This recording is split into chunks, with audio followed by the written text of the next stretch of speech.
I like to film this and photograph it in the morning at dawn because all you see, it's black and white really. That's a Zangeria. But I'm filming it now to show you that that one's leaking right there, centered. And this one is leaking right there, centered. But I want them to. What I'm doing is this highest Zanja, I'm gaining about 3 inches of height over. So where that one that hits the second walnut tree, I'll arrive about 3 inches higher. And I need to go around that tree to keep going on to that area where I'm going to put up a water wheel. I've filmed this every year really. But to get the water that far is always a bit of a challenge each year because this ground is so hard. It's almost like stone, and there's foundations there. But I wanted you to just kind of see that I let the ends leak to soften the ground a little bit. And now that one, let's see, that one right there between the 2 walnuts, that one will meet the one just beyond the walnut. They should be dead level. I've had them joined before, and I'm softening the ground, and I may get them joined before I come back here. One other thing, and what I'm going to do is I'm going to go down there and work at that new area, which I've been filming. But one other thing here, that gray spot, I burnt some brush there that guys that trimmed the trees because of the power lines had piled. And I thought about throwing it all together so it would burn up, but then I thought, no, wait a minute. I've got biochar there. I'll just let it go out. And, why should I worry about getting rid of every little bit of charcoal? Well, I'm going to go down there and I'll film some of what I'm doing.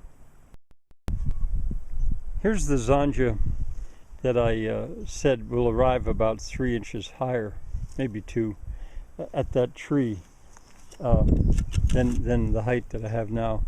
You might think, well, what's the difference? It makes a difference to me. I want to get the most height I can, well, for various reasons. I just now added about 2 feet to it.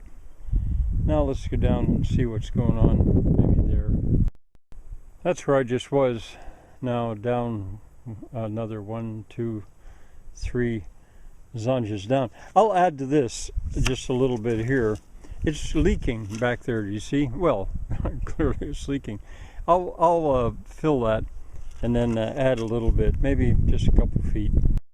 This one is where I just was, and I only took 1 spade out here because that's what you call, or glebe. It's so hard. Now, if I opened a hatch right up there, or just give it a little bit of time, it'll soften. But it's too hard to do easy digging right now. Another thing, I've got some hydraulic jumps back there. Let me try to zoom. I don't know if you can see them or not. They should not be there because that means this isn't perfectly level.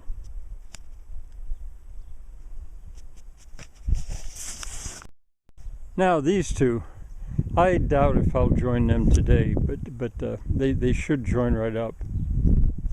Later in the day, the water supply slows up a little bit.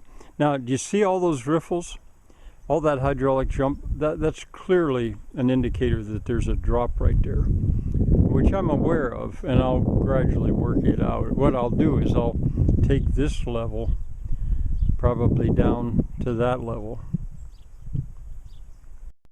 There was enough water here and the ground was soft enough that I just kind of scratched my way along here. There enough water to show level. And now I'm about to join the 2. It looks to me as if the one on the left is slightly higher, but they're so close it's within tuning range. Well, at the moment it's running in from both sides. It looks to me as if they are basically level. This side has, well, I've got to widen it and deepen it just a little. This side at the moment doesn't have much water in it. All right, I'll show you that when I get back up the house. I'll show you that. Now let's take a look at this slash and burn here. biochar. Now, mostly it did burn up, but you know what I always would have done is throw these pieces together to get it to burn up completely. But then I was thinking, no, I don't really know why I need to do that, because I can get in there now and cut the rows and the stuff out that I need to clear out. Up there is where I was. You can see the dark brown shows where the moisture, or either the Zanja has been brimming, or mostly that's it. It's moisture on the surface. Now underneath it's about the same. But anyway, down here, I don't think I'm going to work on this anymore. Not today. It's sitting there. It's just doing fine. I'm not running water in it. This is water that's in the ground because of the thaw. This area looks its best when the Zanjas are full. If they were empty, it wouldn't look like really much at all. So I don't know, maybe I'll just take a walk through it. You know, one of the things I wanted to point out is when you've got these, I've got a place to walk that isn't muddy, and that's right in the Zanja. My boots are clean. It's smooth. It's the place to walk. I'm really having fun with this one. This place. That's an antique washing machine. It shouldn't really be out in the weather, but it's been out in the weather for so long. I'll repair it. This I need to explain about later.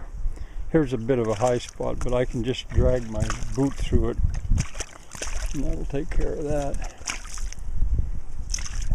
And here's those inverted V's that there's a wind now, maybe you can't hear so well.